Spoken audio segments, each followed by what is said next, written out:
Di tempat saya ada musola, lebih dekat, tapi kadang imam bacaannya fasih, nggak bisa jamaah. Bacaannya fasih, nggak bisa jamaah karena udah sepuh. Atau kadang ngajar ngaji, kadang posisi imam diganti oleh orang, tapi bacaannya tidak fasih. Terus gimana masalahnya? Dan agak jauh ada masjid, imamnya bacaannya bagus. Oh, yang tadi tidak fasih. Apakah saya harus berjamaah di masjid saja yang imamnya pasti, atau saya tetap ramaikan musola yang dekat rumah saja? Masjid sama musola podo sami mawon, same no different. Kalau ada sholat 5 waktu subuh, zuhur, asar, maghrib, isya, namanya masjid. Kalau ada sholat Jumatnya namanya masjid jami, pahalanya sama. Sampai di Indonesia berubah menjadi 6: masjid, langgar, surau, musola, masjid agung, masjid besar, masjid raya, masjid Islamic Center. 8. Yang sebenarnya dalam fikih cuma 2, masjid dan masjid jami. Maka engkau makmurkan yang dekat rumahmu. Imam yang salah itu kau ganti dengan lulusan Al-Qur'annya yang sudah pasti fit and proper testnya. Istri hamil nggak bakalan diserahkan ke bidan yang tidak ngerti kelahiran anak, padahal yang kau selamatkan 1 nyawa. Kenapa ibadah orang begitu banyak kau rusak dengan imam yang tidak lulus fit and proper test? Ijazah Nasrullah, gimana bisa jadi imam?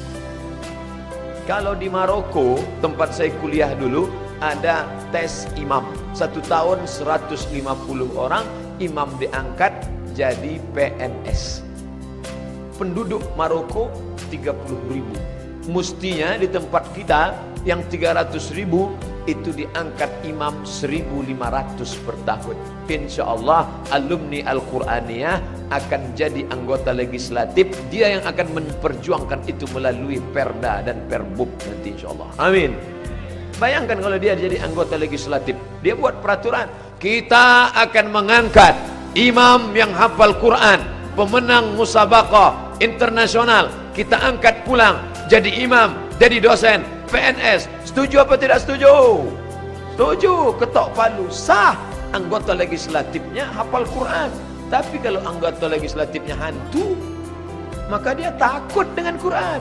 Setuju apa enggak? Takut. Maka kita akan memilih pemimpin-pemimpin masa depan yang mengerti Al-Quran, yang memuliakan Al-Quran. Bukan hanya musabaqah, tapi diangkat mereka menjadi pegawai. Nggak bisa Pak Ustadz, nggak ada formasinya. Bisa. Siapa yang bilang nggak bisa? Maka insya Allah, Allahu Akbar. Apa hukumnya? Boleh nggak membadalkan puasa orang padahal dia masih mampu membayar? Nggak bisa. Itu harus syaratnya mati dulu. Man mata, siapa yang mati, wa alaihi siyamun, punya utang puasa, sama anhu waliyuhu, maka dibadalkan oleh walinya. Tidak ada ikhtilaf antar ulama, kata Imam Sun'ani dalam kitab Subulus Salam, Syarah Bulughul Maram. Tidak ada ikhtilaf. Maka kalau ibu meninggal, Ustadz kalau contoh meninggal ibu aja, oke kita balik. Kalau bapak mati, meninggal dunia, maka ahli waris membadalkan. Syaratnya mati. Masih hidup nggak bisa. Ustadz, saya mau nanya, apakah kalau kita sedang sholat terus ketiduran sekejap, apakah batal? Kalau dalam keadaan berdiri, saking ngantuknya tahajud berdiri, dipapah oleh 2 orang, itu tidak, karena urat saraf kaki tak mungkin jatuh, kecuali sampai telentang. Tak batal. Tapi kalau dalam keadaan duduk, bisa batal. Kenapa?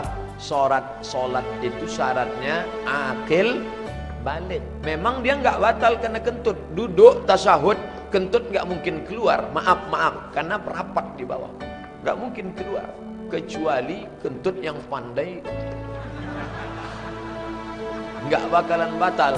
Dia batalnya bukan karena anginnya, tapi karena hilang akal pada saat duduk tasyahud atau sujud. Ketika dulu di pondok pesantren saya ingat, belajar dipaksa, makan tahu tempe, maka banyak yang sujud pertama sekaligus sujud terakhir. Allahu Akbar. Nah, itu batal karena hilang ingatannya, akalnya. Jadi kalau sedang tegak tidak, karena tak mungkin hilang walaupun dipapah dua orang. Tapi sedang duduk dan sedang itu syarat solat akil baligh. Baligh sampai umurnya. Akil berakal. Karena ada orang yang baligh tapi tidak berakal. Semua yang berakal wajib, baik akil baligh maupun akil mukhtar.